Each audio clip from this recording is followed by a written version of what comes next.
benar-benar menginginkan untuk Ian gak bermain dengan Fanny-nya. Sementara untuk Jushin lagi-lagi ya, meskipun ada adjustment yang terbaru, belum berubah sama sekali sih. Untuk Jushin ini menjadi prioritas di banning oleh semua tim yang ada di red side. Cici masuk juga, salah satu hero power dari Benji, sempat top global 1 juga di beberapa season yang lalu untuk Benji.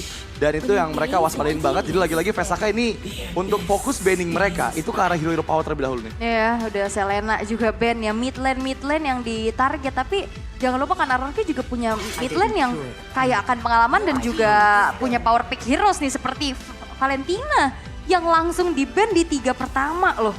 Apakah ini ada sinyal juga untuk Lucas Jungle muncul? Wow. Karena tadi di match 1 ya kita ngeliat ada Lucas Jungle kira apa 12 deh, 12-0. Iya sih, lagi-lagi cukup menarik ya kalau kita ngebahas untuk Lucas Jungler ini dengan adanya Valentina, posibilitas di pick Ya, kembali sangat besar sih. Which is ini juga adalah salah satu hero nyamannya untuk Ago ya. Iya.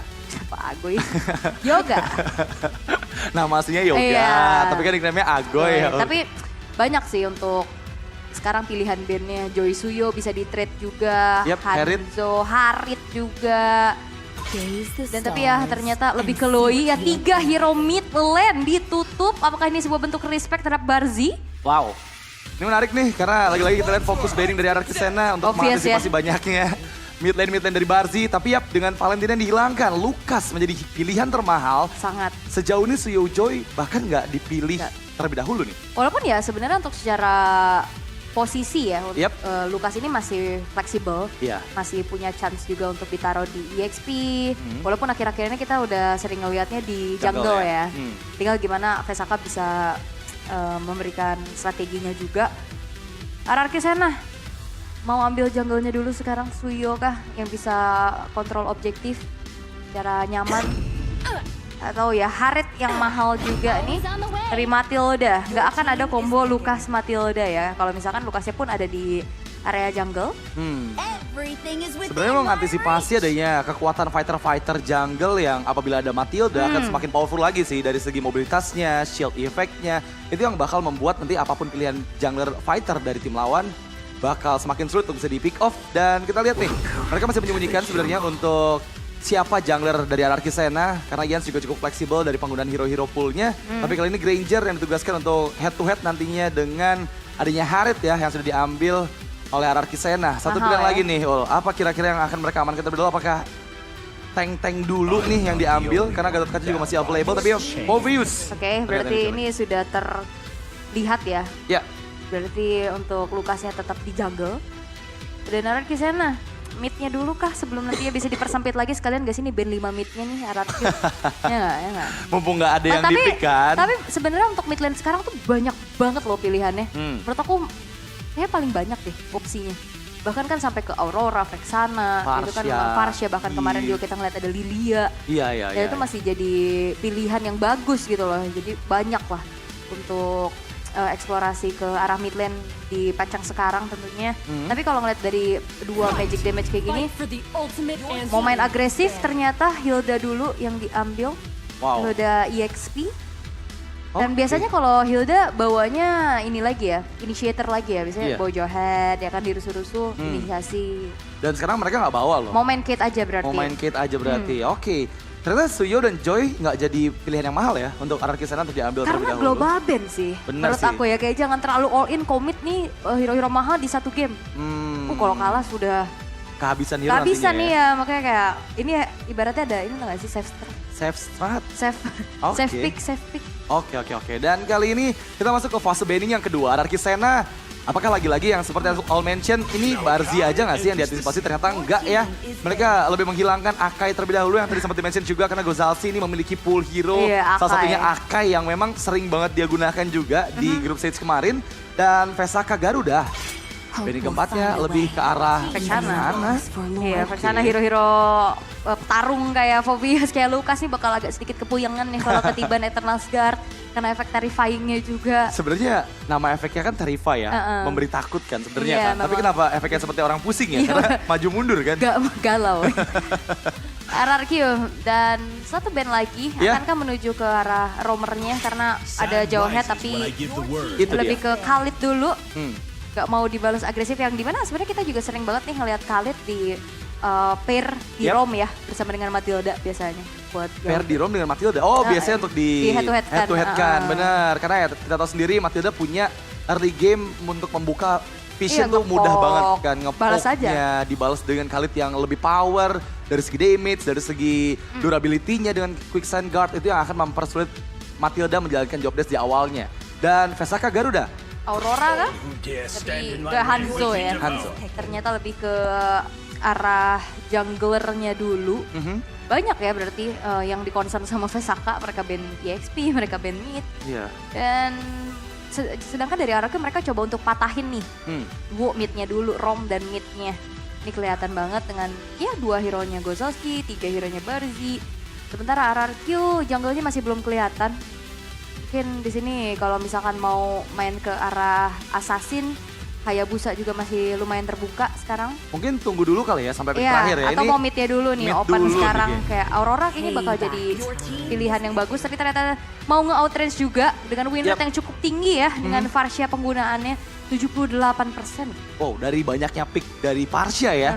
Kita lihat juga gimana Parsha sangat-sangat bersinar untuk di group stage. Kalau nggak salah sampai group stage selesai itu masih 100% deh. Seingat Iya, aku ya untuk karena win rate dari Parsha. Varsha kan di buff juga ya. Betul. Kayak energy impact-nya ini sakit banget. Sebenarnya Movement berpengaruh. dari Wings by Wings-nya Nah, juga. itu dia yang ngebuat Parsha bisa masuk lagi ke meta karena memang Cepat ketika rotasi. rotasi dipercepat dari Wings by Wings dan di buff sih, itu langsung ngebuat dia bisa balik lagi ke dalam meta ya. Yap. Tapi kali ini belum adanya jungler dari Arkisena, Vesaka Garuda mengantisipasinya dengan apa nih? Kalau Iya. sampai Assassin misalnya yang muncul atau Fighter juga masih possible dibawa kan?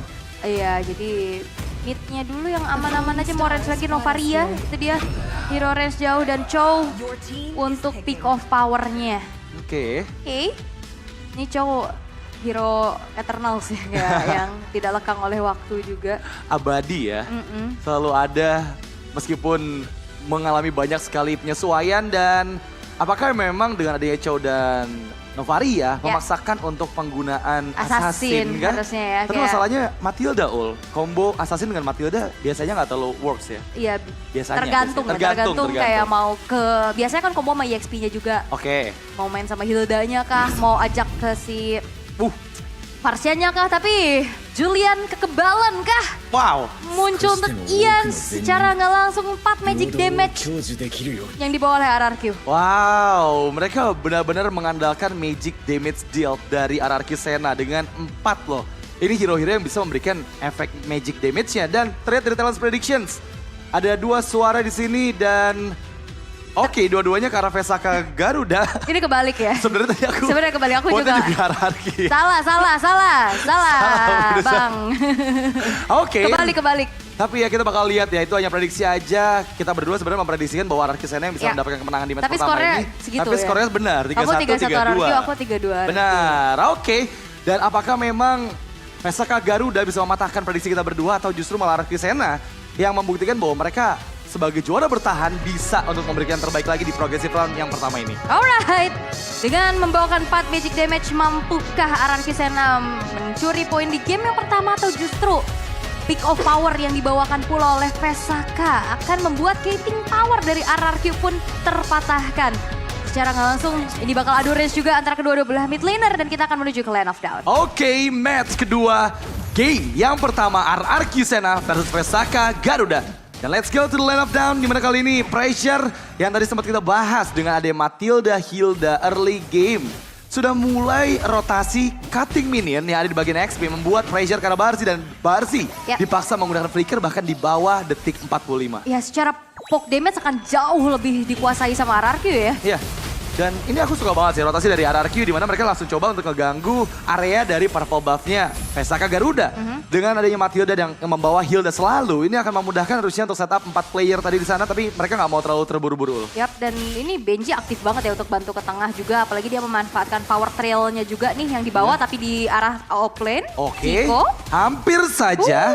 Ada first blood yang bisa diciptakan oleh Hazard, sang gold laner yang cukup mendapatkan spotlight di group stage-nya. Tapi 1v2 di bagian XP lane.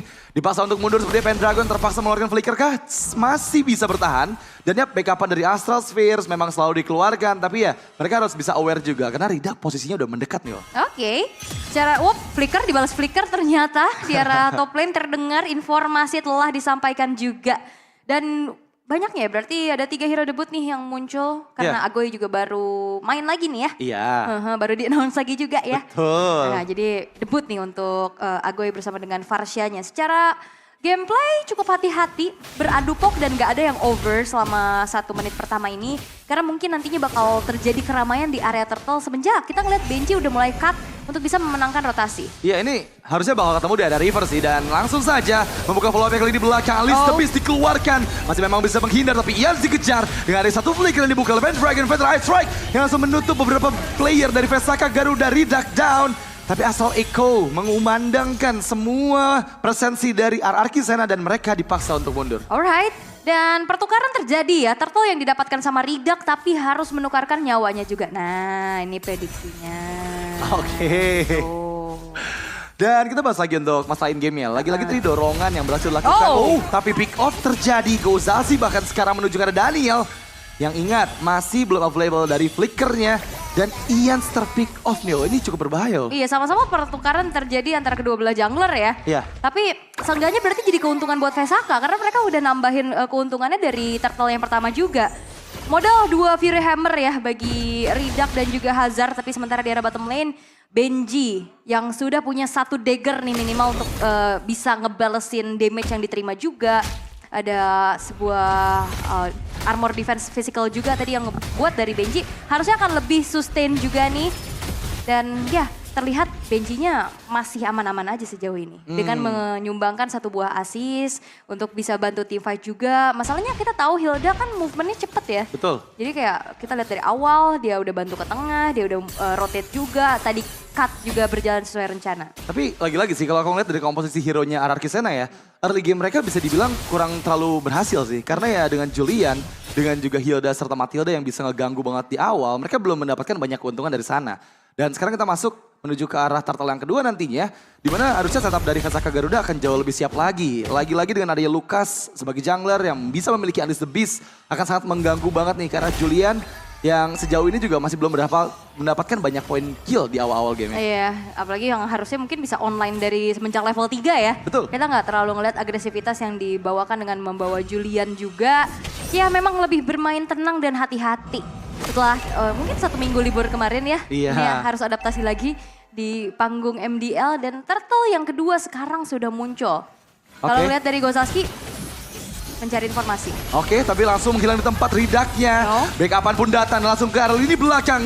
Dan berhasil juga didapatkan. 2 member hilang dari Vesaka Garuda membuat RRQ Sena memberikan pressure yang begitu besar sebelum turtle kedua bisa mereka ambil. Dan sekarang sudah mulai swing semua keuntungan ke arah RRQ Sena. Wah ini bahaya banget sih. Aku ngelihat dari Vesaka mereka kayaknya yakin dan mantap sekali untuk membawa Lucas. Oke. Tapi masalahnya sekarang di arah top lane mereka harus mundur dulu. Lucas yang dibawakan oleh Vesaka sepertinya justru mengalami kesulitan tersendiri ya.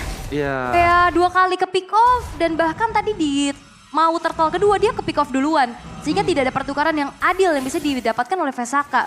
Karena dari tadi di outrange, di Kate juga. Dan selalu ini dia follow up damage dari Agoy, burst damage yang besar. Ini akan jauh lebih menyebalkan gitu dibanding poke damage dari Barzi yang memang ini butuh banget item, sabar dulu dari jauh juga. Dan bahkan kalau ngeliat dari Barzi kan pakai Novaria kadang kena kadang enggak ya kan. Iya. Dan ada fun fact nih, Vesaka Pendragon sukses meraih 3 kali first team X-Planer saat bersama EVOS Icon di MDL Indonesia season 3 dan season 4 dan season 5. Wah tapi kali ini Pendragon sepertinya nggak dikasih space untuk bisa jalan ke area tengah.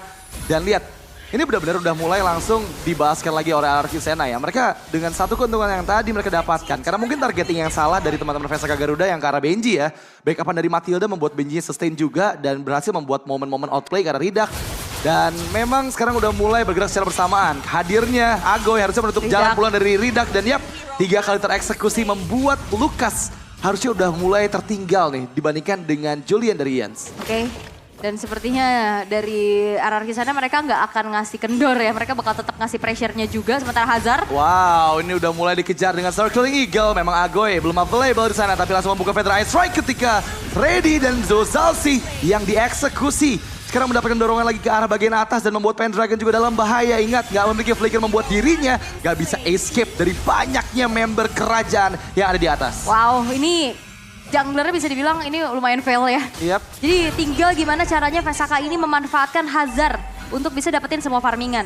Karena secara nggak langsung ini mid lane mereka bukan yang pure damage dealer gitu loh, yang lebih ke utility aja, yang nggak bisa instant kill. Walaupun memang secara Astral Sphere bisa kena ke multi target. Cuman kayaknya untuk instan tuh lumayan susah. Betul. Jadi tinggal gimana caranya mereka memanfaatkan projectile dari Barzi dan Hazard untuk bisa memperkuat teamfight mereka. Tapi masalahnya RRQ sana juga kuat banget. Mereka bawa Matilda, dipok terus-terusan, di shield, di heal lagi, kasih shield lagi. Dan terlihat ya bagaimana kali ini Benji yang udah klop banget sama rekan-rekan yang lain. Terlihat jelas ya. Iya.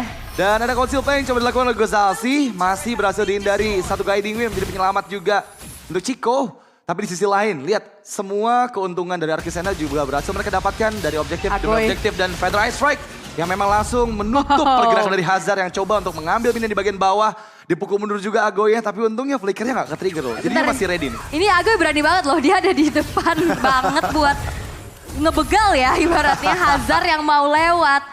Emang hampir tumbangan tapi untungnya ada backupan juga yang diberikan sehingga Hazardnya masih terlihat cukup aman dan nyaman. Iya. Namun secara level nih, ini nggak terlalu yang under sih untuk Vesaka. Secara gold juga yang nggak terlalu jauh, cuman RRQ mereka punya keunggulan, vision mereka akan semakin luas. Iya, masalahnya lagi-lagi kita bahas nih. Untuk Vesaka kenapa early game mereka nggak berhasil maksimal? Karena lagi-lagi mereka nggak bawa mid lane yang bisa memiliki burst damage kan. Karena ya dengan Astral Spears nggak bisa instan langsung pick up siapapun. Tapi kali ini ada team fight dengan Astral Echo yang dibuka. Langsung menuju ke arah Pendragon yang coba untuk meng-cancel sepertinya Agoy. Tapi Pendragon nggak memiliki escape ability kembali. Dan sekarang memang ada satu player yang dihilangkan kah? Belum, ternyata masih bisa flicker untuk mundur dari Gozalsi pun. Masih bisa selamat, justru Pendragon lah yang tereksekusi. Dua member hilang dari Vesaka Garuda dengan double kill yang dipegang oleh Chico. Dan bayangkan, Chico ini bener-bener free banget dia nari-nari di atas zaman Force. Iya Dia loh. punya shield, ditambah shield Matilda. Gimana gak superior di situ dari Chico yang bahkan Purify-nya juga gak ke-trigger sama sekali loh. Wah. Berarti gak ada yang direct ke arah Chico-nya. Dan Vesaka sedang melakukan defensif dan juga mau ngejawab adanya team fight. Bingung targetingnya mau ke siapa? Chico damage-nya gede, Agoy damage-nya tadi sebenarnya udah dipegang juga sama Pendragon. Tapi masih aman gitu loh. Iya, Jadi agak sedikit kepecah. Masalahnya Purify dari Chico aja sampai menit ke-9 aku belum pernah lihat loh ke-trigger sama sekali gitu ya. Jadi belum ada pressure juga yang berhasil dilakukan oleh Vesaka Garuda, terutama dari Gozalsi nih. Satu-satunya member mungkin yang bisa untuk men-trigger Purify dari Chico. Dan sekarang Lord yang pertama. Nggak ada gangguan membuat Arkisena dengan bebas ya. Mereka mengambil objektif Lordnya. Dan dengan penuh tekanan harusnya nanti Lord yang pertama ini bisa loh. Untuk setidaknya mendapatkan satu best turret dari Vesaka Garuda dengan gold lead yang jauh banget sekarang loh. Dan sekarang kayak ngeliatnya juga ini lumayan bertolak belakang ya dari segi draft yang dibawakan. Vesaka aku lihat kayak mereka lumayan lack of damage. Yap. Mereka bener-bener ngandelin banget ke arah late game dan harusnya juga Ridak. Kalaupun memang dia bisa snowball dari awal, build-nya tetap ke hybrid ya. Hybrid. Sedangkan dari RRQ mereka ya glass cannon tapi bagaimana mereka bisa menyumbangkan damage ini gede banget. Jadi high risk high reward nih. Dan sekarang reward yang sedang mereka pegang. Dan bahkan Benji-nya juga punya damage. Wah, tapi terlihat lagi-lagi Pendragon yang dituju. Belum aktifnya flicker membuat Pendragon memang cukup dalam ancaman. Tapi ya Arkisena juga nggak boleh terlalu overcommit ya. Mengingat Lord yang pertama mendekat di arah atas dan akan berjalan dengan wave minion selanjutnya. Dan kali ini mereka masih coba tarik ulur dulu. Observasi dulu nih kira-kira bisa untuk pick off siapa dengan satu momentum dari Feather Eye Strike. Alright, 3 best turret sekarang sudah mulai terekspos perbedaan dari segi itemization dari semuanya ya. Iya. Ini membuat dari RRQ mereka akan coba untuk naik ke high ground-nya juga. Sementara terlihat bagaimana ada inisiasi yang akan coba untuk dilanjutkan oleh Ians. Oke. Hampir saja ya. Hampir ya. Tapi kali ini dengan Lord yang langsung charge in. Ada pasif dari base turret yang membuat Lordnya banyak sekali HP yang hilang. Memang belum berhasil melakukan satu base turret di sana tapi Gozalsi di cancel. Penggunaan The Way of Dragon-nya nggak mau terlalu terburu-buru, masih menunggu momentum karena sadar masih ada Super Wave minion selanjutnya yang bergerak dari base RRQ Sena. Yap, dan mungkin sekarang job desk dari Vesaka adalah Pendragon ngejar Agoy. Oke. Sekarang team Waduh, fight. tapi team fight terlebih dahulu dengan zaman Force diaktifkan Chico. Langsung menangkap Pendragon. Dan kali ini base turret berhasil dihancurkan. Menuju ke arah base turret kedua, Ian dan juga Chico. Fokusnya terlihat dengan dua base turret yang hilang. Menambah lagi daya dobrak dari arah Kisena untuk terus memberikan pressure di arah lane jauh dari Lord selanjutnya. Yes, dan ini sulit pasti untuk bisa nge-trigger Purify dari Chico. Sehingga Gozalski agak sedikit sulit nih untuk bisa melakukan targeting. Walaupun mungkin job desk sekarang dia bakal lock ke Harrietnya dulu ya. Iya. Pendragon biar ke belakang ke Agoy. Ini terlalu jauh sih gapnya. Udah terlalu jauh sih, 9.500 ini di menit 11 lumayan bahaya buat Vesaka. Wah, bahkan lihat gimana Daniel juga pede banget ya. Coba untuk mencari visions lagi. Apakah ada kesempatan untuk bisa mendapatkan best trade terakhir di bagian bawah dari Vesaka?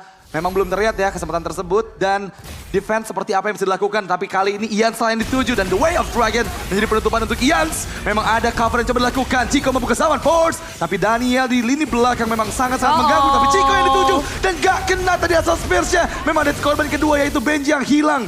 Dan Agoy. keganasan Hazard dan Agoy masih berhasil membeli waktu. Menarik semua perhatian dari Vesaka Garuda ke lini bawah. Tapi di sisi yang lain Chico mendapatkan master kill-nya dan tarik ulur yang mantap dari Daniel dan juga Chico. Bahkan kali ini coba lagi Agoy-nya. Agoy memang didangkap tapi hanya 2 korban saja yang tadi kita lihat dari RRQ Sena. Ini bahaya buat RRQ sih. Mereka tadi masuknya satu persatu, diculik satu persatu. Sehingga team fight-nya mereka agak sedikit timpang. Iya. Dan akhirnya Gold yang tadi hampir menyentuh angka 10.000 ini mulai dikejar perlahan. Dan ngebuat dari RRQ mereka harus sedikit lebih hati-hati lagi. Karena kebetulan juga Lord sudah muncul ya sebagai Lord yang ter-enhance. Agoy berani banget dia di depan. Dia ngedistract teman-teman yang lain dari Vesaka Garuda untuk menuju ke arahnya. Walaupun in the end dirinya pun harus tumbang. Iya, Dan ini kombinasi antara Matilda yang bermain bukan sebagai cover up sebagai junglernya aja. Iya. Tapi dari tadi kita lihat mainnya sama gold laner. Dan Bener. bayangkan itu absorb shield dari Harriet bakal lebih segede apa. Wow. Sakit dan banget. Ini tinggal nunggu Oracle nggak sih dari Chico-nya nanti biar makin tebel lagi gitu ya. Semua shield yang bisa diaktifkan baik dari Chrono Dash-nya atau dari Guiding Wind-nya. Dan memang Agoy tadi layaknya seorang assassin ya. Dia sendirian dari momen ngeflank di bagian belakang dan sempat ada miss mungkin yang terjadi ketika Guiding Wind tadi belum berhasil didapatkan oleh Agoy untuk bisa escape dan sekarang memang Lord kembali didapatkan oleh RRQ Sena. Perbedaannya memang nggak sebesar di menit-menit sebelumnya ya, tapi menurut aku mereka masih punya potensi yang besar sih untuk ngasih dorongan bahkan ke dalam area base teritori pertahanan dari Vesaka Garuda. Yes, dan untuk kali ini dari Vesaka mereka harus lebih hati-hati lagi mundur.